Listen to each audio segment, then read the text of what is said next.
Hey everyone, this is Josh from before. I'm here with an early look at the DC Multiverse Knightfall Catwoman, provided by our friends at McFarlane Toys. You know, this was never one of my favorite looks for Catwoman. I think just the time I was growing up, it was more about Michelle Pfeiffer and the animated series.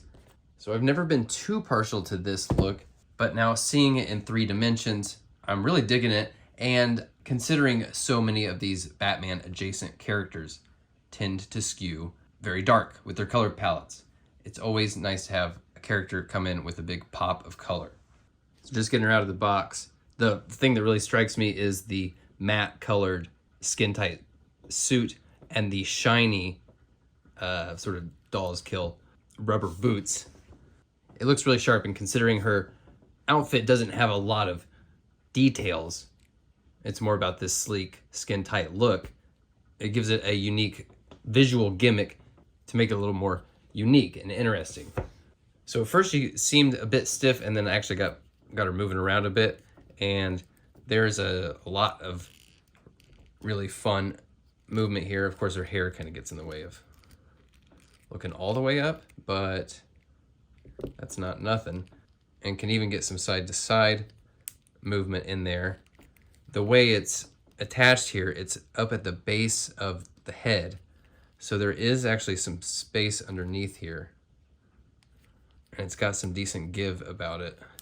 That's pretty fun, and that even looks like it's got some personality when you turn it to the side like that. You know, sometimes the way pre-sculpted hair sits, you don't always have a lot of options. I think this works pretty darn well.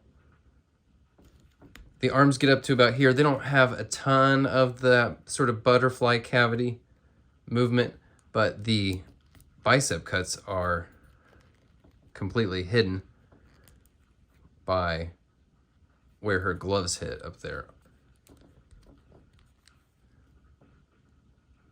Double elbows get very tight. Sculpted ball joint wrists. So there's some torso movement here, but it is a little rigid in the abdomen. And when you kind of get it going over the side, you can kind of get a little bit of a forward lean, but it's not a real crunch.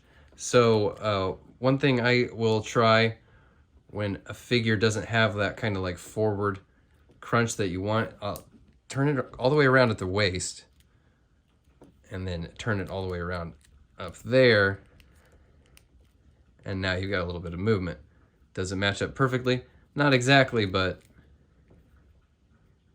you're not gonna be looking there anyway. So keep that in mind when you're trying to get her into some of those stealthy poses.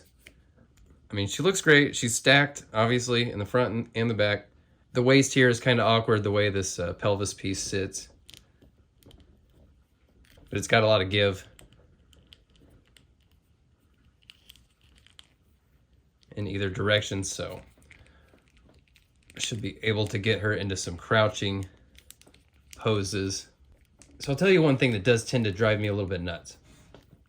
So the way that the legs are engineered from the hips, they actually could have, you could be seeing like a decent amount of thigh rotation in pretty much every figure. These are posts that go into these legs, so they can actually rotate. But the issue is that they leave so much of this plastic under here that it gets in the way. It keeps it from rotating. So, I mean, I think it could stand to lose just, you know, some millimeters right there, and then every figure is gonna have movement at the thighs. Don't need the thigh cuts, and there you go. Wow, these double knees are great. Sculpted ball joint ankles. Nice looking stilettos with toe articulation. Now she's loaded up pretty well with accessories.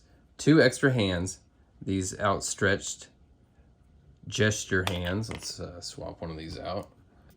Those are cool. The claws are very long and they are kind of pointy. And then, are you ready for this? I was not ready for this. The whip is completely pliable. Like it's got some bends in it just from how it was packaged. but this thing is like completely soft. It's not pre-posed.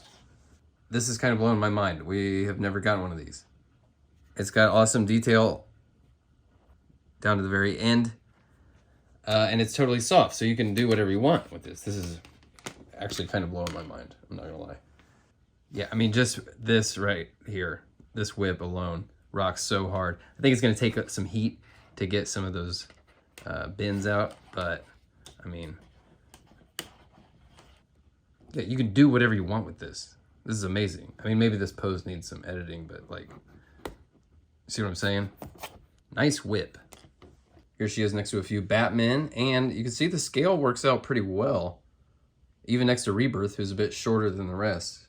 And I can actually show you right now why I appreciate having this figure, even though I don't particularly love this character design. And this shelf right here, which is full of different characters, there's a lot of black and dark gray and brown. So if I were to pull out this Selena, insert that one, now there's a nice pop of color to break it all up, right? And while we're looking at this Rogues Gallery, you may know that frequent commenters on this channel are inducted into the From Before Rogues Gallery, and today's entry is our friend Nathan.